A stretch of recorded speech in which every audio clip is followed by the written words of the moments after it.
Muchas gracias, Humberto. Buenos días para todos los colegas.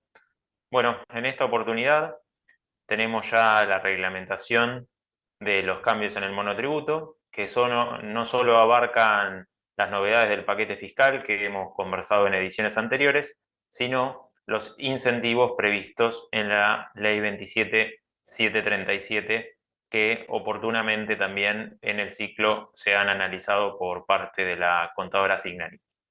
En consecuencia, vamos a tener en cuenta cuál es la referencia normativa que conversaremos en el día de hoy o trataremos de analizar.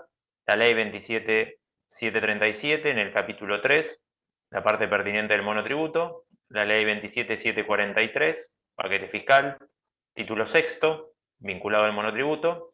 El decreto 661, que reglamenta ambas leyes, exclusivamente del monotributo, y la resolución 5.546, recientemente publicada, que también se vincula con ambas cuestiones que vamos a conversar. Haciendo un repaso rápido, tenemos que recordar que la ley 27.743, ¿sí? Ahora vamos a adentrarnos en el paquete fiscal, modificó algunos aspectos vinculados con la definición de pequeños contribuyentes, tema que ya hemos conversado. Recordemos que se unifica la categoría K como categoría máxima para todas las actividades que pueden estar incluidas en el monotributo, es decir, aquellos sujetos que realizan prestaciones de servicio o locaciones de servicio, ahora podrán llegar como categoría máxima a la K, que es la que antes era exclusiva para los sujetos que realizaban venta de bienes muebles. Otro punto vinculado con la definición de pequeño contribuyente es que se incrementó significativamente el precio unitario máximo de venta para el caso de venta de cosas muebles a 385.000 pesos. Tema que también se modificó y hay que recordar que está en vigencia ya desde el 1 de enero fue los cambios en los importes de ingresos brutos anuales y alquileres anuales devengados, ¿sí? Aquí tenemos en pantalla para todas las categorías, tenemos como ingreso máximo entonces los 68 millones de pesos y las sumas vinculadas a alquileres máximos de vengado que tenemos en pantalla con un máximo para determinadas categorías de 4,5 millones de pesos. Estos parámetros son los que se modificaron. Recordemos que el parámetro superficie afectada y energía eléctrica consumida no sufrieron cambios con las normas del paquete fiscal. Obviamente, esta ampliación en los importes vinculados a las categorías respecto a ingresos máximos vino aparejado, ¿no?, con un incremento de los importes a ingresar del impuesto integrado. En este punto, sí, tenemos que poner en resalto que la modificación no tiene efectos desde el 1 de enero, sino que las modificaciones vinculadas al impuesto integrado y, como vamos a ver, a las cotizaciones previsionales, tienen efecto a partir del primer mes siguiente al que se publicó en el boletín oficial la norma, es decir, a partir de agosto. Es por ese motivo que en la página web de AFIP van a encontrar para el año 2024 una tabla que dice a partir de agosto, ¿sí? Esa tabla de categorías dice a partir de agosto justamente porque está exponiendo los valores a ingresar a partir de agosto. Pero si van a valores vigentes con anterioridad a la opción que se establece en la página de AFIP para chequear las tablas anteriores, van a encontrar la que dice vigente desde el 1 de enero del 2024, que en materia de ingresos máximos y alquileres de vengados, como dije, es coincidente. Lo único que vamos a ver distinto es, como vemos en pantalla, los importes del impuesto integrado, y las cotizaciones previsionales. Entonces, también vemos que en materia de servicios, los importes a ingresar para las categorías máximas son significativos, con lo cual cada contribuyente deberá evaluar la conveniencia o no de mantener la categorización como pequeño contribuyente o saltar al régimen general. Dentro del artículo pertinente de impuesto integrado, hay que recordar que se preveían determinadas exenciones de este impuesto integrado.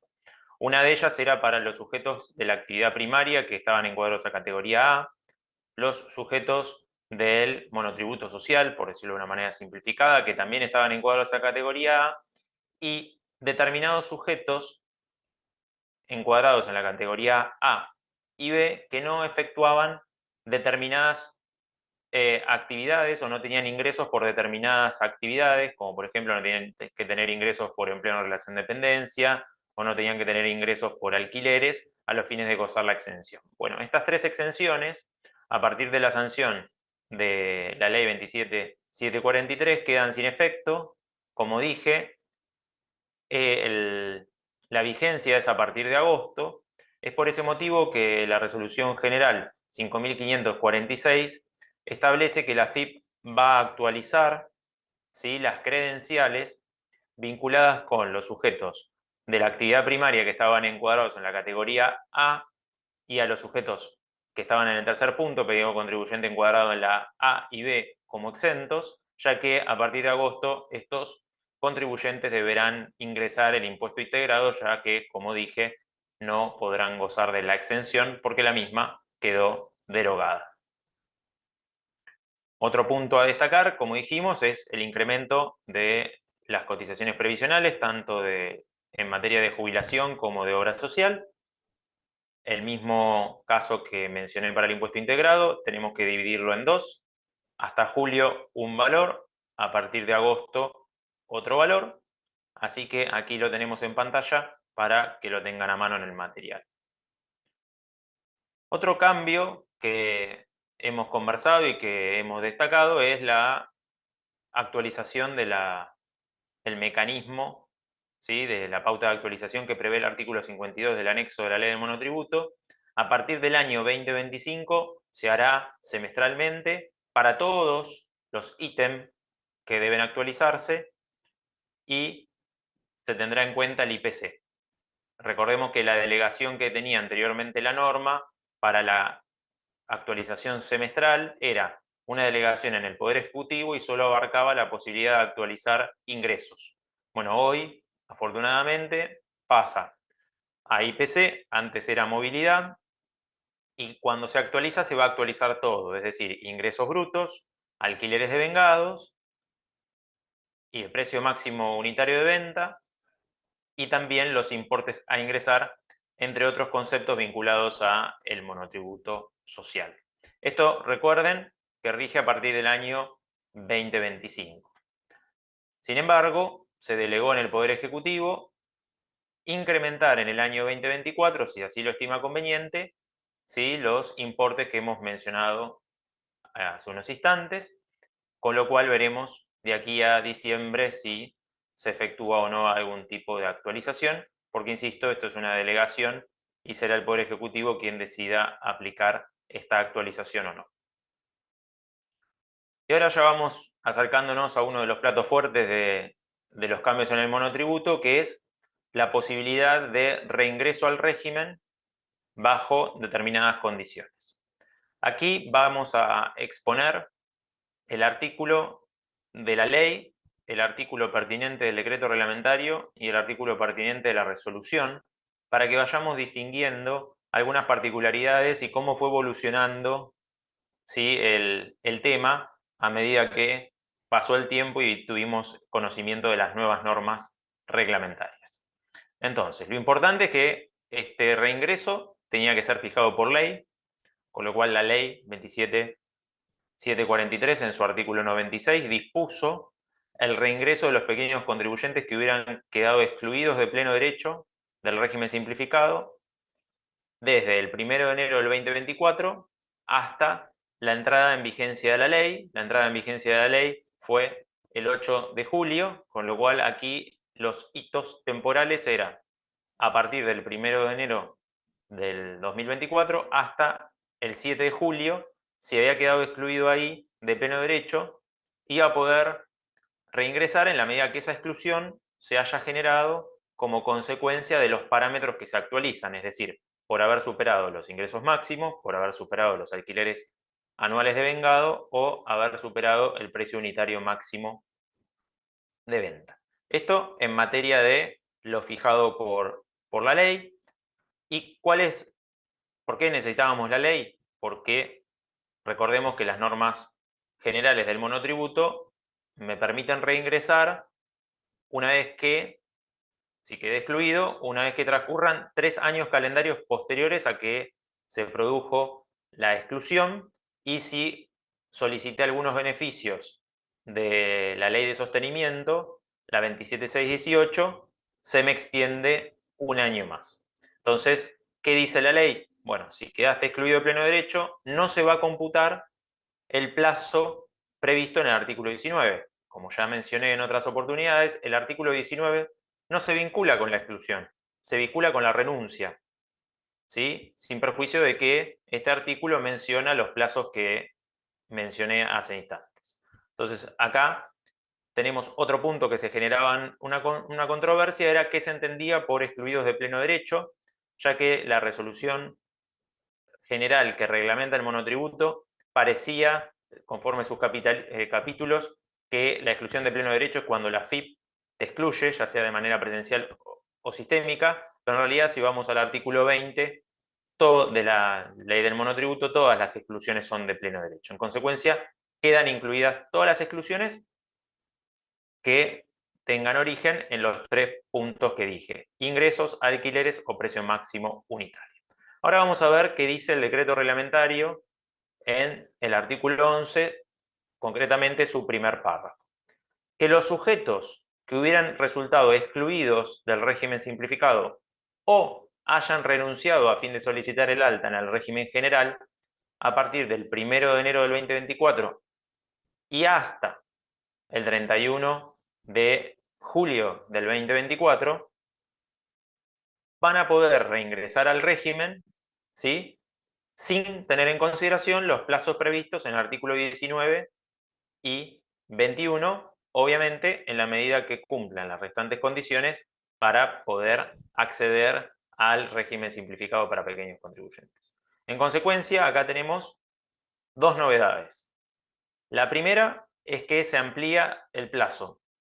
Como dije, la ley disponía el día anterior a la vigencia de la norma, con lo cual era el 7 de julio, se amplió al 31 de julio. Y otro punto que fue solicitado por muchos contribuyentes y observado por contadores, fue que no se contemplaba a los sujetos que habían renunciado. Entonces, afortunadamente el decreto incluye a los que renunciaron. En consecuencia, excluidos o sujetos que renunciaron con efectos entre el 1 de enero del 2024 y el 31 de julio del 2024 podrán acceder al régimen bajo las pautas de esta ley.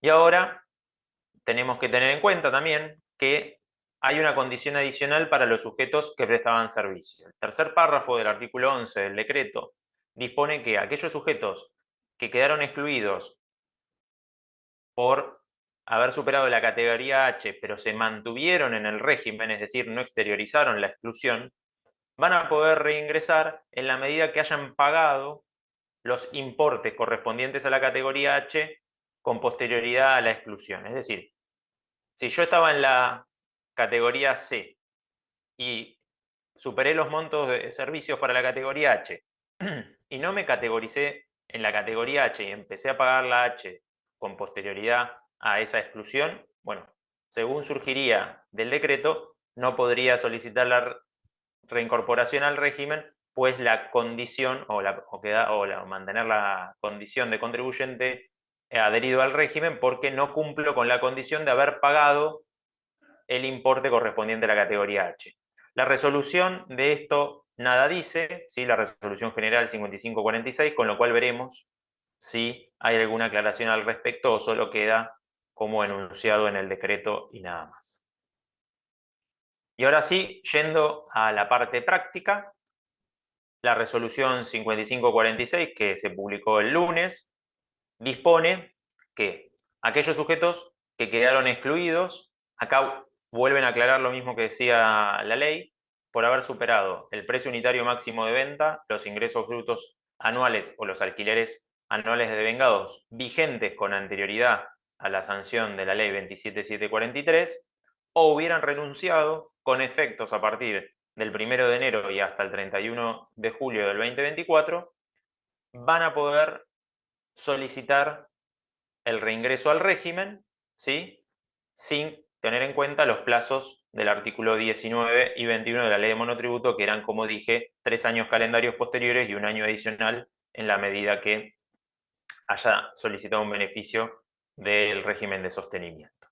Ahora bien, ¿cómo tengo que hacer la solicitud? Bueno, la opción podrá efectuarse hasta el 30 de septiembre, inclusive, y tendrá efectos desde el primer día del mes inmediato siguiente al de la presentación de la solicitud de adhesión.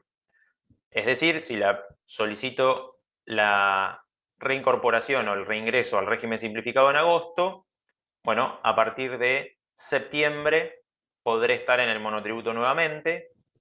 Hay algunas cuestiones operativas que se generan en agosto, porque recordemos que no puedo, en general, no me categorizan en el mismo mes como inscripto y como monotributista, y eso a veces genera cuestiones que complican la facturación, con lo cual pareciera que sería razonable efectuar el trámite sobre fines de agosto para no tener inconvenientes con la facturación.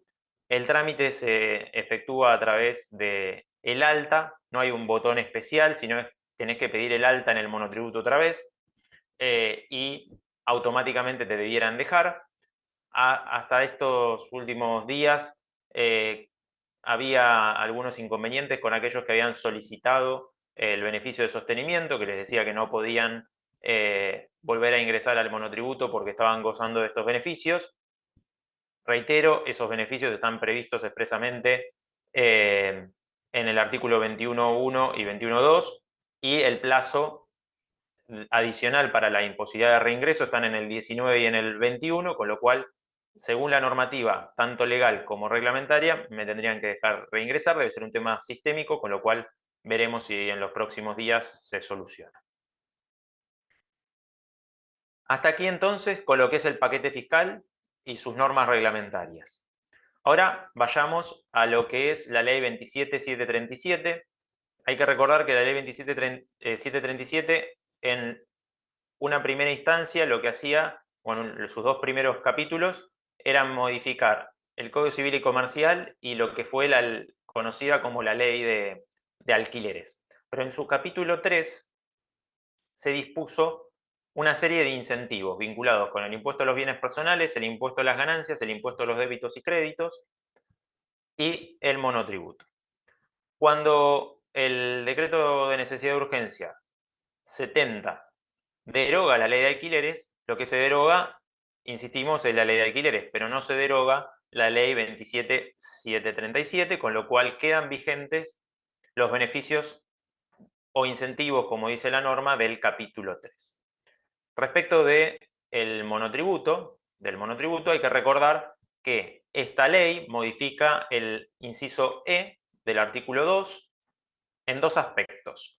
Uno, y muy importante, es que cuando define unidades de explotación, aclara que se entenderá como unidad de explotación a la actividad de locación de inmuebles como una sola unidad, independientemente de la cantidad de inmuebles que estén afectados a locación. Recordamos que con anterioridad a esta modificación, cada inmueble era unidad de explotación, con lo cual si tenía 4 inmuebles dados en alquiler, ya no podía estar en el monotributo, o si tenía una actividad profesional más 3 inmuebles en alquiler, tampoco podía estar en monotributo porque superaba las 3 unidades de explotación o actividades adheridas al régimen. Con esto se logra que la actividad de locación de inmuebles sea una única explotación, teniendo, como dije, independencia de la cantidad de inmuebles afectados. Y como segundo párrafo del inciso E del artículo 2, se dispone la exención, ¿sí?, del componente impositivo para aquellos sujetos que tengan como única actividad la locación de inmuebles y que tengan hasta 2 inmuebles afectados. Aquí hay que resaltar que respecto de unidad de explotación, expresamente dispone la ley que los contratos tienen que estar debidamente registrados, pero respecto de el punto vinculado con la exención, la ley no dice nada de la registración, pero vamos a ver que la reglamentación unifica el criterio y para ambos casos tendremos que registrar el contrato. Entonces, ¿qué voy a tener que hacer para gozar de estos beneficios? Bueno, el de unidad de explotación, requisito es tener el contrato registrado, ¿sí?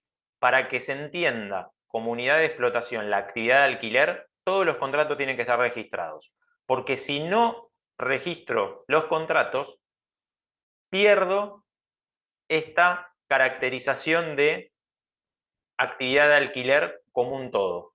Entonces, puedo quedar excluido por superar unidades de explotación, ya que se vuelve a considerar cada inmueble como unidad de explotación. Entonces, es clave cumplir con el régimen de registración de contratos. Para usufructuar el beneficio de exención, ¿sí? Porque tengo como única actividad la locación de inmuebles y hasta 2 unidades, bueno, voy a tener que entrar al portal Monotributo y elegir modificación locador hasta 2 inmuebles, beneficio ley 27737, informar el periodo a partir del cual voy a solicitar el beneficio y como esto se está reglamentando con muchos meses de retraso, voy a poder solicitar el beneficio para meses previos, desde octubre, que salió la ley 27737, hasta julio, que fueron los meses en que no estaba la reglamentación, pero ese trámite lo tengo que hacer sí o sí hasta el 30 de septiembre. Si no, no voy a poder pedir el beneficio para los meses anteriores y entrar en vigencia a partir de la solicitud. Acá hay que tener en cuenta que la norma dispone que el beneficio de exención es para la actividad 68.10.98.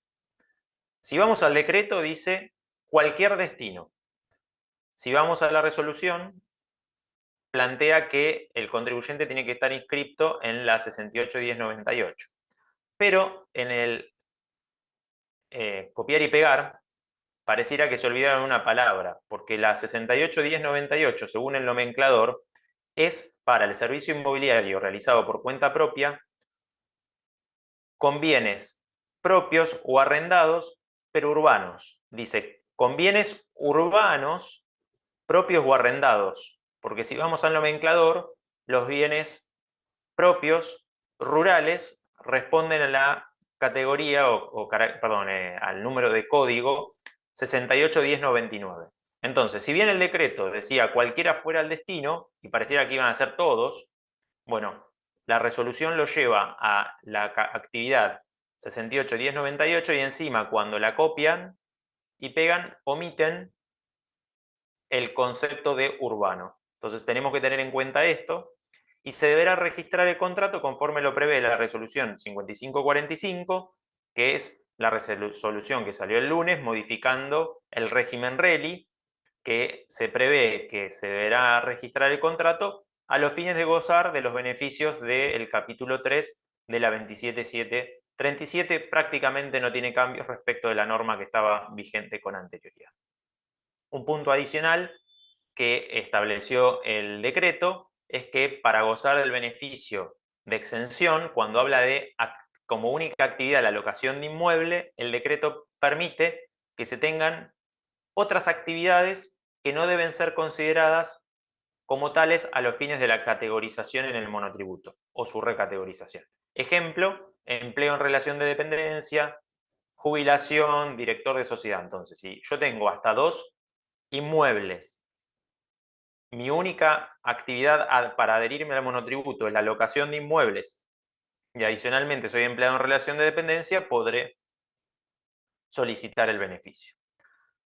Lo que dispone la resolución en análisis, la 5546, es que, como estamos pidiendo el beneficio para meses previos, porque no estaba la reglamentación vigente, es decir, pagué el componente impositivo de octubre a julio no debía haberlo pagado.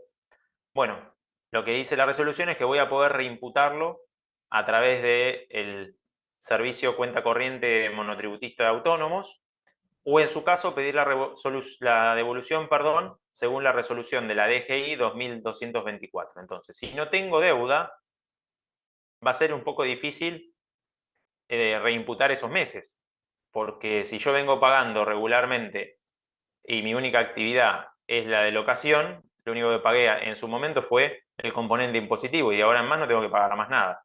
Con lo cual pareciera que lamentablemente se va a perder esa plata porque hacer una devolución de la 2226 es un trámite que parece sencillo, pero lleva su tiempo y es medio engorroso. En consecuencia, este es otro de los puntos que tenemos que tener. Y hay una posibilidad de reingreso al régimen extra que está vinculada con esta falta de reglamentación de la ley 27737. Si desde octubre del 23 a julio del 24 quedé excluido o renuncié del monotributo por superar las unidades de explotación, es decir, yo venía con 3 inmuebles alquilados y en enero del 24 pongo en alquiler uno nuevo, en consecuencia, con las normas vigentes, porque no estaba reglamentado esto, quedaba fuera del régimen, bueno, voy a poder efectuar la solicitud de reingreso por haber superado oportunamente las unidades de explotación, pero gracias a que ahora registré en el RELI, porque tengo la posibilidad de registrar en el RELI hasta el 30 de septiembre los contratos para usufructuar los beneficios de los meses previos, voy a poder reingresar al monotributo. Así que también tenemos que tener en consideración esto y naturalmente tengo que cumplir todos los demás requisitos que exige el monotributo para poder adherir al mismo. ¿Sí? Y como último punto, tenemos la recategorización a partir del año 2025. La nueva fecha de recategorización va a ser el 5 de agosto y el 5 de febrero o hábil siguiente en lugar del día 20 como lo era hasta ahora, y naturalmente es con vigencia a partir de agosto y febrero de el año en que corresponda la recategorización. Hasta aquí entonces estamos con la exposición. Muchas gracias y será hasta la próxima.